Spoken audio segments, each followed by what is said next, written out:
Good to see you again. Yeah, nice to see you. Yeah. Glad you got back from New Hampshire.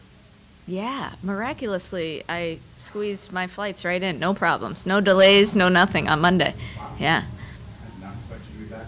I wasn't sure. Looking back at this past season, how would you kind of describe it? A journey, and every season is, but I think I was talking to Kelly yesterday, and I would say I'm most proud of this NCAA tournament run in comparison with all the rest.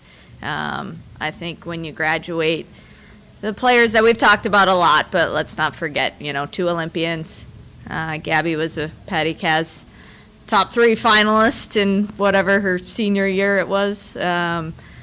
Maggie Flaherty, look at what they're doing in the PWHL this year. So a lot of big shoes to fill. And the way that I think our returners came and stepped up, you can't anticipate some of those things. You hope, but the way our returners came and stepped up, the way our leadership stepped up, the way the kids we picked up in the transfer portal came and made a massive impact on our program. I think it was a really rewarding and tough year at times, but man, some great hockey, so many tight battles, a lot of pressure in there, and to get to the regional final again, I think, says a lot about our culture, says a lot about, the people behind the scenes that do a lot of work to keep our standards as high as they are. So really proud of this season. Do you think this was a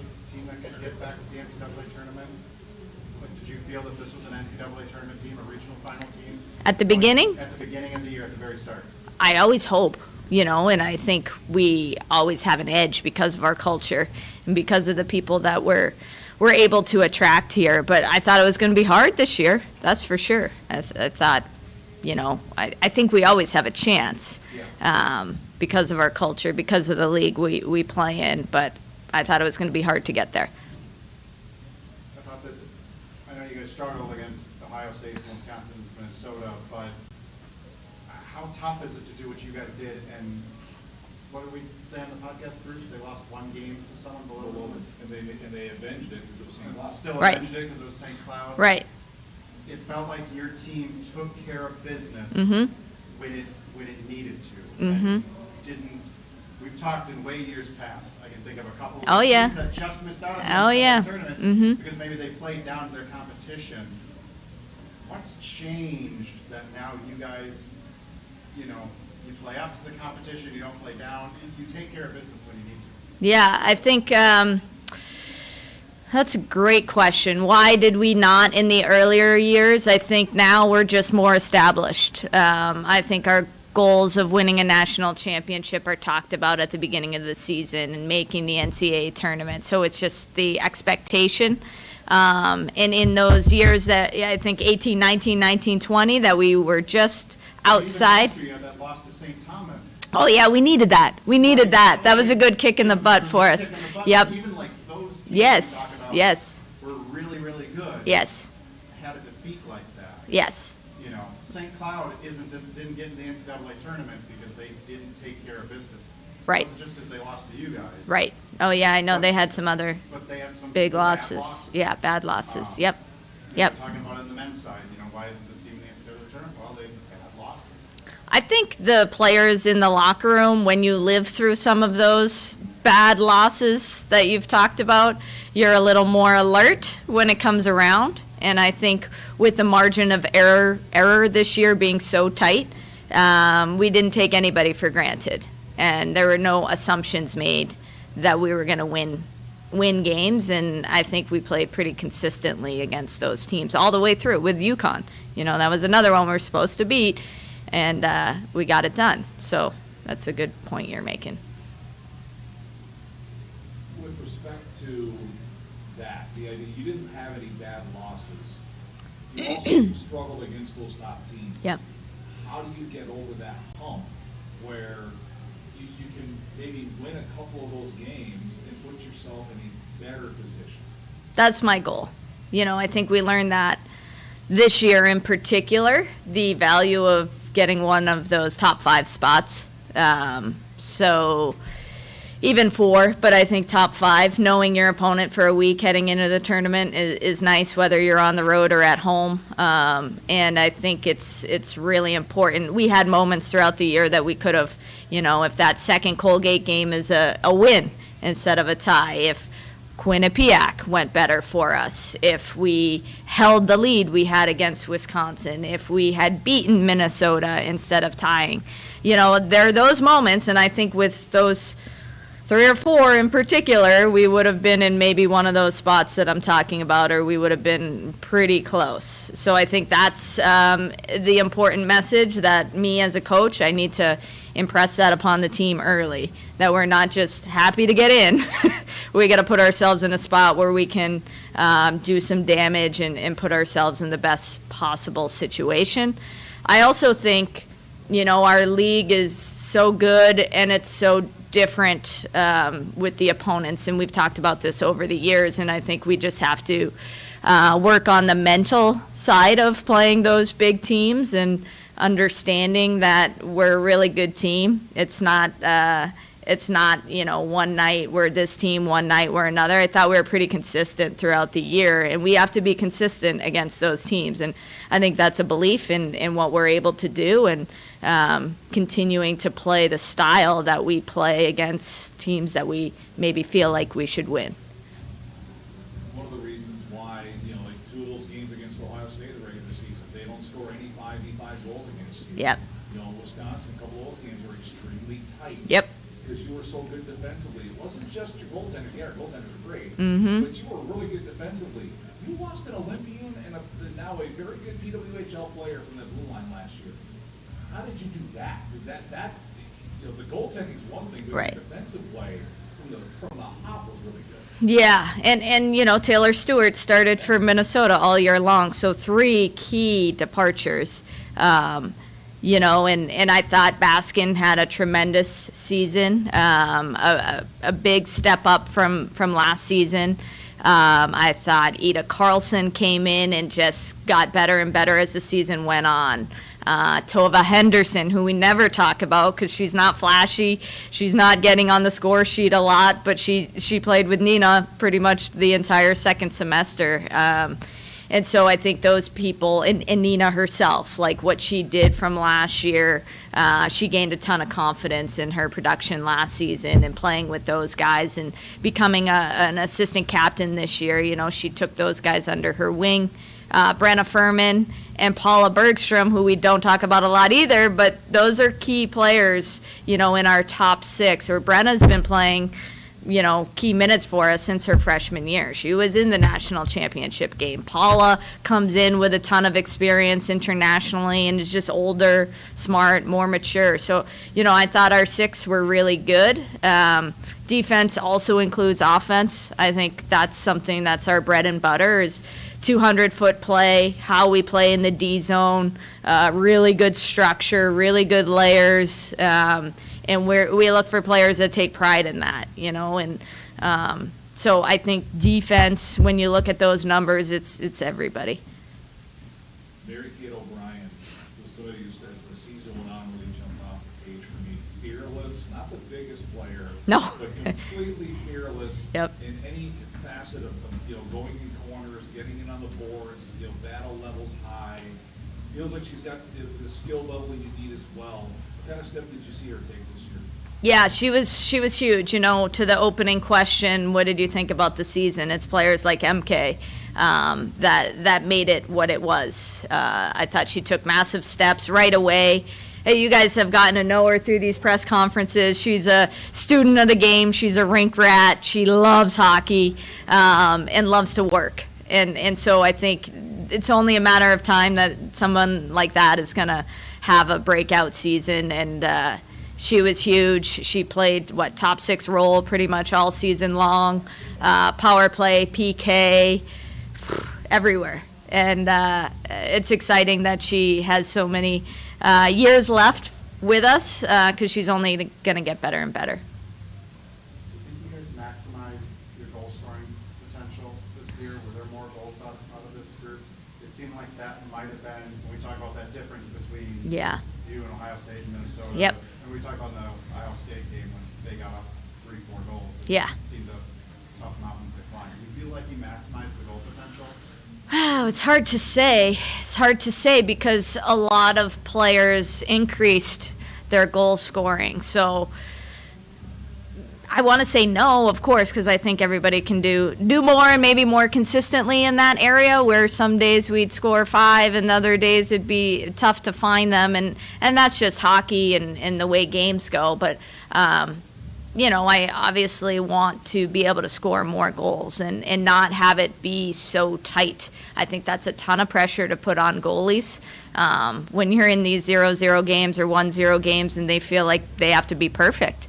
That's not a good space to be in. So we lived there a lot, and I thought we did really well with it. That's what I mean about pressure. Like, that's a lot of pressure for everybody, and we handled it well. But obviously I want to squeeze more goals out of any group, really. Any year, I think if you asked me that, I'd say we could have done more there. This national championship game we just saw on Sunday. Mm-hmm. It's an interesting topic to me. It felt like the quintessential WCHA game. Mm-hmm. It was physical, there was hitting, and there wasn't anything being called. Mm-hmm. 0 penalties. I think this is a difficult needle to thread. If we're looking at the big picture with this sport, what's your take? How do you want to see this sport grow?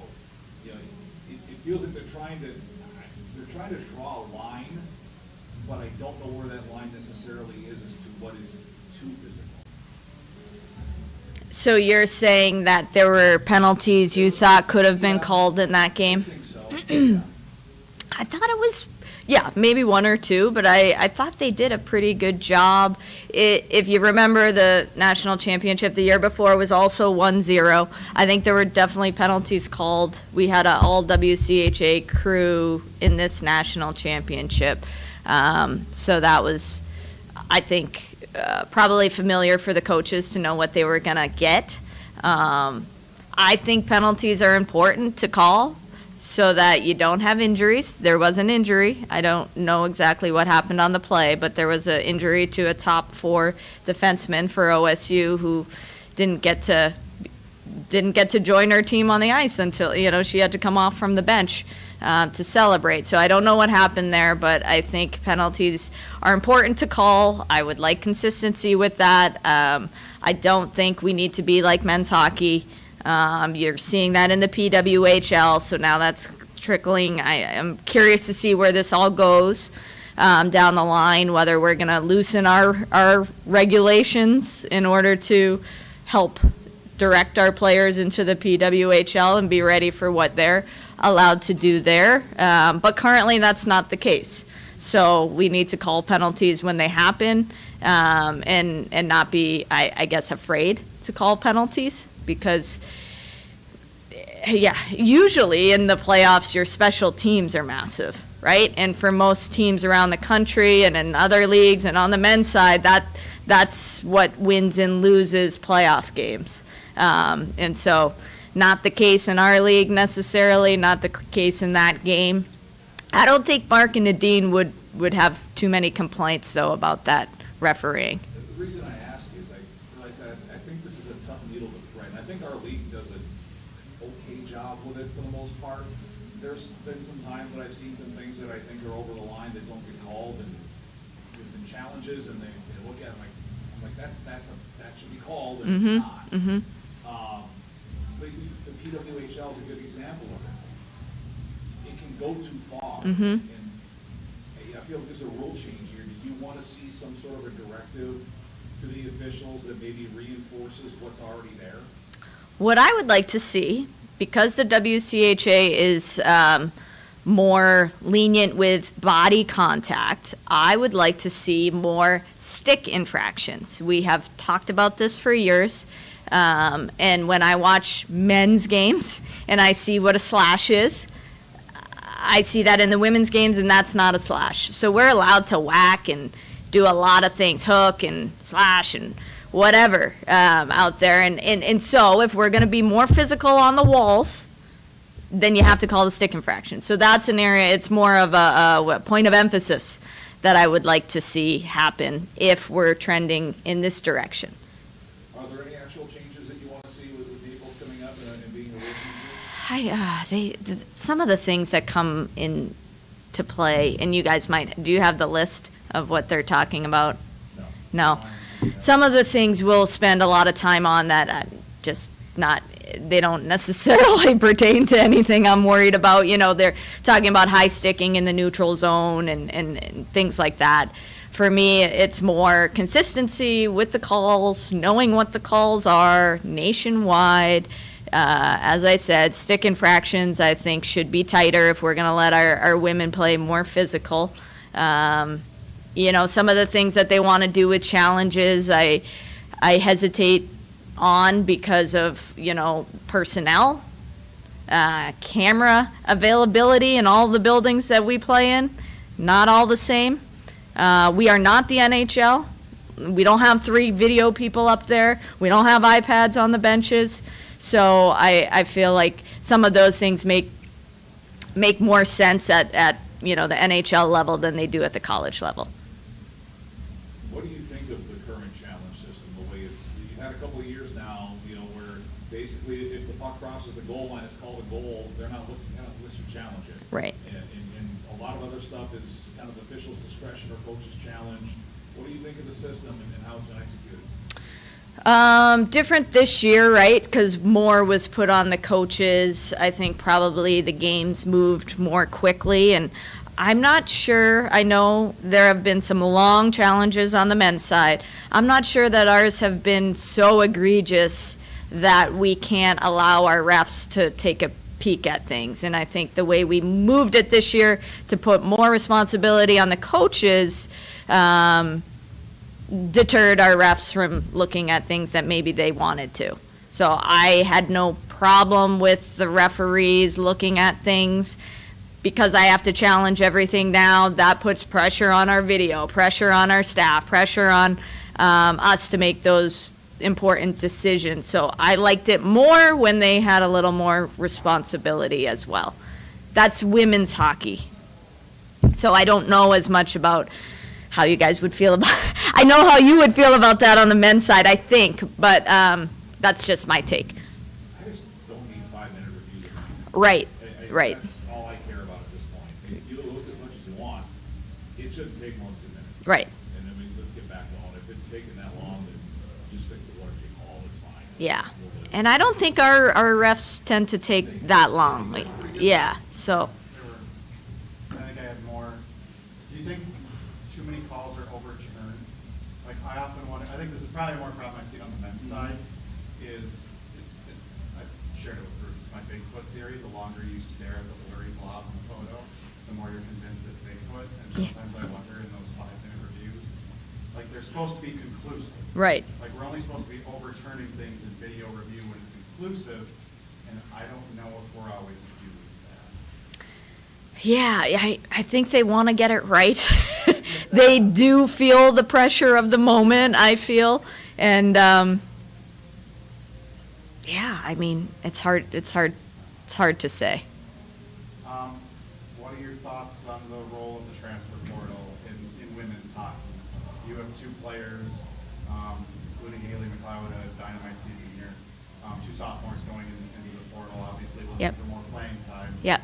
Just your thoughts on how you attack that going forward. Not only trying to keep your players here, but now probably having to go into the portal yourself to fill spots. Yes, it is the new trend in college sports, and I don't see it going away. I know we're going to lose the 5th years, and we assume that things will settle down, but I think with the way college athletics is trending, it's going to continue to be active, and if we're not on it, we fall behind. So I like the kids that we've picked up in the transfer portal over the years. I think we've done a nice job of finding good fits for our program who can jump in and make an immediate impact. I don't like losing players, but they have the right to enter and do what they want. I think, it's getting hard for certain teams out there who maybe can't get into the national tournament and they're constantly losing their top players to top programs in the WCHA. I can't imagine being in those spots because you feel like, what can I do here? You become a farm team for top teams. And that's not the direction that I would like women's hockey to go in, but that's where we are. And so we have to accept it, live with it, and figure out how to continue to get better. I will say it is nice in the spring to be able to get better too, to feel like, wow, I can make a couple moves here and make our lineup better. That is a nice piece of it. And when you're helping somebody find a spot that's better, or especially the fifth years that they're at schools that don't have grad school, you feel pretty good about that. So it's the reality that we live in. Ideally for you, what's the balance you want to strike between bringing in freshmen that hopefully will be here for 4 years? Yes. Versus building your roster through the portal? I think every team has different philosophies. Yeah, I would err on the, Wisconsin style. Most of their kids are the top freshmen. You've got Ohio State, which are the top transfers, and you put them together, and that was a pretty good look at it. But I think we're a little bit of both. We've got the top freshmen in this class coming in. I think we had the top freshmen in last year's class coming in. So as long as we keep nailing that, and we leave a little space for good transfers, I think we do it in a hybrid style. And I think that's really the way to do it. I don't want players to leave our program. It's a long development process from June 15th prior to their junior year, and some others even earlier before that rule went into place, to getting them here and then building them. So it's hard, but again, it's the world we live in, and like I said, you just have to adapt and be ready to make moves. What are your thoughts on Haley going to the transfer portal? That is an interesting position. There's only one player on a good day gets to play per game. Right. Yeah, that's a tough loss. But she has the right to go in there if she wants to find something different. How do you feel about, I feel like you're fortunate. Most people would lose a Haley McLeod and you're thinking, oh man, this is torpedoing the next season. You have Gaston sitting there. As you had 2 number 1 goaltenders Yes. on your roster this year. How do you feel about Ev now going forward? Great. I think you nailed it. We're in a really good spot.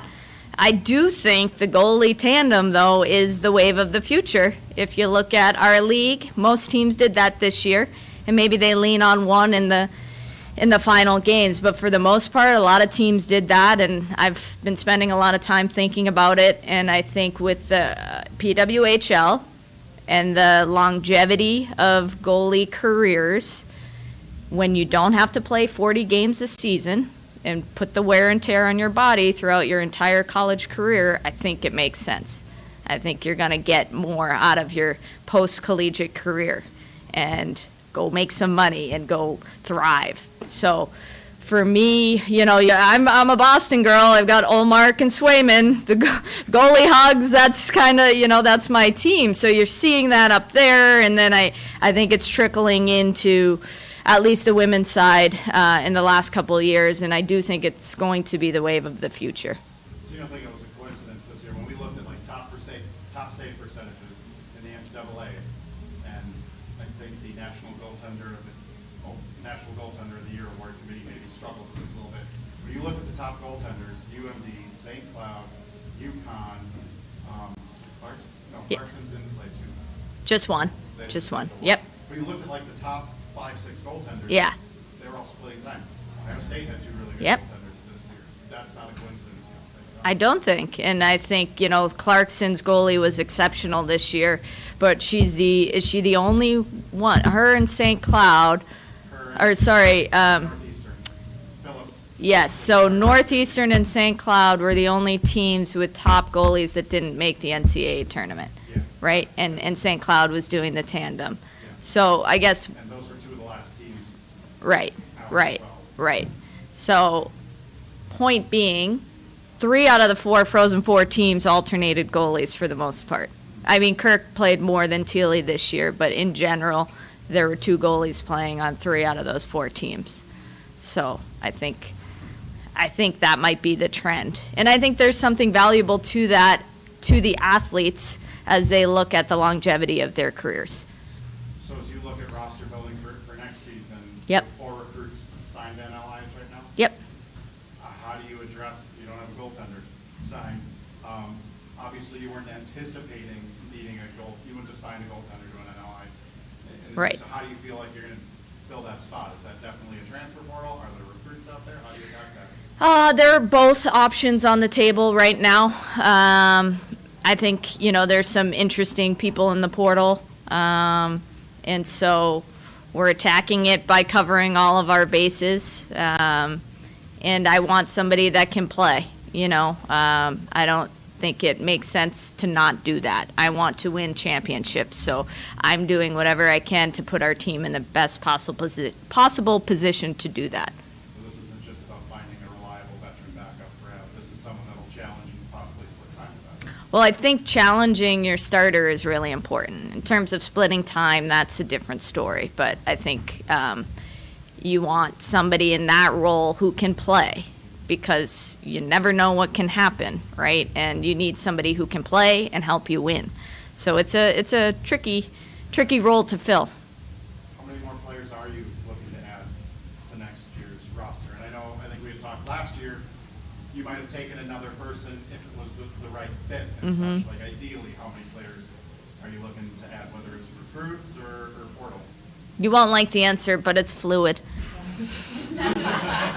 Check in with me in a few weeks. You don't have, we had talked about this on the podcast, because someone asked a question. They were curious why, with the portal now, they noted, like you, and I think we talked to Wisconsin, Ohio, some of the teams kind of carried shorter rosters various years. It happens more in Olympic years. Why not just fill those positions with, some depth out of the portal? You're not necessarily looking to hit a certain number, like I need this many players on my roster. Right. It's more the right fit. Yeah, because if you start, I don't, yeah. You don't want It's. to bring in players unless they're going to play. Thank you. You said it better than I would have. Yeah, yes. And I still believe in the development model. Yeah. So that's where I think we're a bit of a hybrid is, people that come in as freshmen, sometimes they need some time, they need a few years, they need that experience. So if you keep grabbing fifth years that are going to keep pushing them down the depth chart, then how does that happen? So it's a puzzle. With the PWHL establishing itself, I would be shocked if it went away anytime soon, because Right. they're doing very well, a lot of these teams. What do you see as the future of the sport? That's a big one, Bruce. I see the sport only growing from here. I think there will be more PWHL teams in the next 5 years. Pretty safe prediction there. I think they're going to start selling those teams, and they're going to be independently owned. And I think that's only going to help grow the sport as well. And I'm hoping those owners make good money, and then it just keeps expanding. Feels like the college women's game, Delaware's coming in now. It feels like we're one or two particular universities adding it away from maybe the dam breaking. Would you agree? Dam breaking, what do you mean? Of growing this thing. Oh, and okay, getting it yeah. to be closer to that number we see on the men's side. Yeah, I think we got to get those Michigan schools to do it. I think that's what everybody's kind of waiting for. It just makes sense from a geographical standpoint. The number of top athletes coming from Michigan, the success of the Big Tens in women's hockey, just the reputation of those programs on the men's side. It makes sense. So I think that would break the dam. And yeah, I think we need to expand our bracket. 11's nice, but we need to get to 12 because it doesn't make a lot of sense as is. We're happy, but it really needs to be 12 to make 3 brackets of 4 and have a more normal tournament. So those are things that I'm hoping will come. Do you see any changes, a push to add a 12th team at all in this offseason, and anything hearing on standards, maybe for regionals or anything like that? What are you referring to, Matt? The staff at Ohio State did a great job. You guys were all in there. First question, expansion, that needs to be from the coaches. So, I was a big part of getting to 11. I'd like to see some other coaches put the time and work in to get to 12. I'm happy to help with that, but I think, geez, if I was right on the cusp there, I would be all over that. Wouldn't be on the same level. Yeah, because they deserve to be in. They're East in gen- I feel like Yep. Hockey East would benefit the most. Yeah, I'm it's saying some they- of them need to take a look at some of this because I think it's important to their success. And it was so close this year, Yeah. and I think one more team would have been great. In terms of the regional locations and standards, I haven't heard anything official. I've only heard what I know from you guys, I guess, and so nothing official. I'm curious because the men's kind of like starting this debate. They want to do what you guys are doing. I know, on campus. I know, that's going to get complicated. So you guys are still doing the neutral site championship. Yes, In the yes. WCHA. I haven't heard the next 4. I think that's coming out soon. The Do you next, guys- Is the WCA, do they want to stick with on neutral site championship in the WCHA? Are you? oh, you're talking final face-off? The final Oh, face-off, yeah. Is that something the league wants to? it's coming here this upcoming year. Next year, so of course you want it neutral next Right, year. and we would love to do it again, but I think if the men start doing stuff at home sites, then things start getting complicated. I don't think it's the same weekend, but I think we've just planned through next year. I know in the past, our commissioner at the time had looked at neutral sites, and it's really hard to find a neutral site in Minnesota that compares to some of the facilities that we have in league, so that's what makes it challenging. Would you be okay, would you be in favor of the WCHA maybe, I don't know, you'd probably end up having to stretch out the playoffs now from 2 weeks to 3 weeks. Yep. But going to just entirely on campus, where you play the semifinal, At whoever we were playing. at whoever the top seeds would, host their own. I think so. I don't know. I haven't given it a lot of thought, so I might regret that. But I think the crowds would be great, And the downside I know for our league is they can build an event if they know where it's going to be, and for so many years there's more revenue, so it's probably going to reduce the revenue for the league and. Travel would be a concern, obviously. If you play the 3-game series in the quarters and you turn around and you go to Ohio State, For a one, yeah, I think if you did it like the men, you still have the best of 3 quarters, but then a single semifinal game. Yep. And a single championship. At the same site, though, you're saying? No. Oh, No.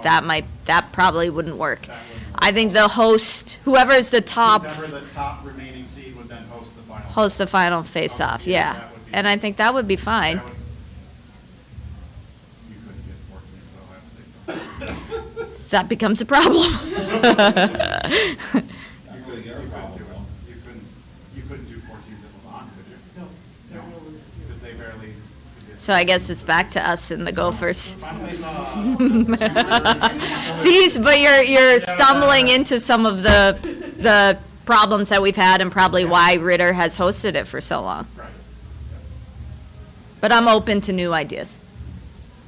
Is there anything that sticks out about this past season, the top moments, top turning corner moments for you guys that you feel really proud of as a coach? Wow, yes, a lot.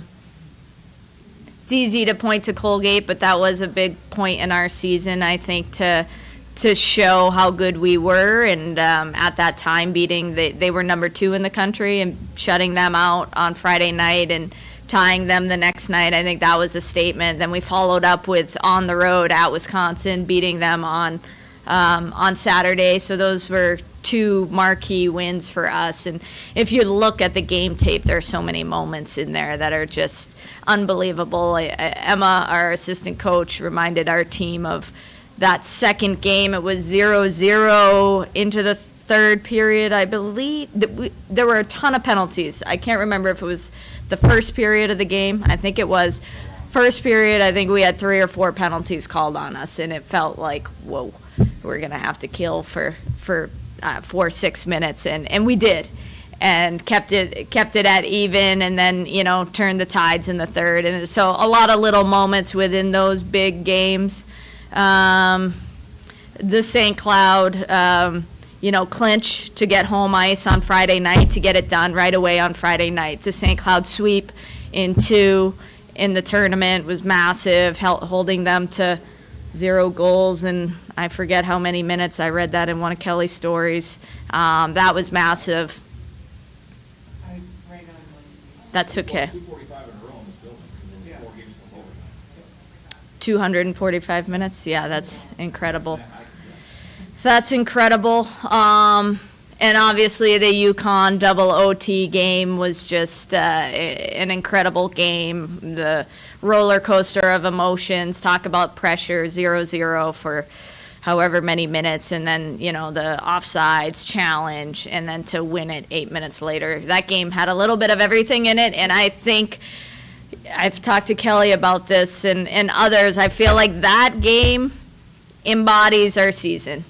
Just tight, playing great goal. Like Tia Chan was unbelievable. Ev was unbelievable. There was very limited space. Yes, we had the puck 60% of the time. We just couldn't find the back of the net, and hanging in there, getting devastated, getting rewarded, and then ultimately winning. I think that game for me is what our season was all about. What did you say to your team as you head into the off season, or is it something that they know they have to get better if they want to, be the last team standing? Yeah, we haven't really had that, rah-rah onto 24, 25 yet, more so closing out 23, 24. And I think, I know from talking to the players that are returning that last one leaves a sour taste in their mouths, that they're going to be motivated all off season from. So out of failure comes a lot of success and growth, and so that's what we're hoping for.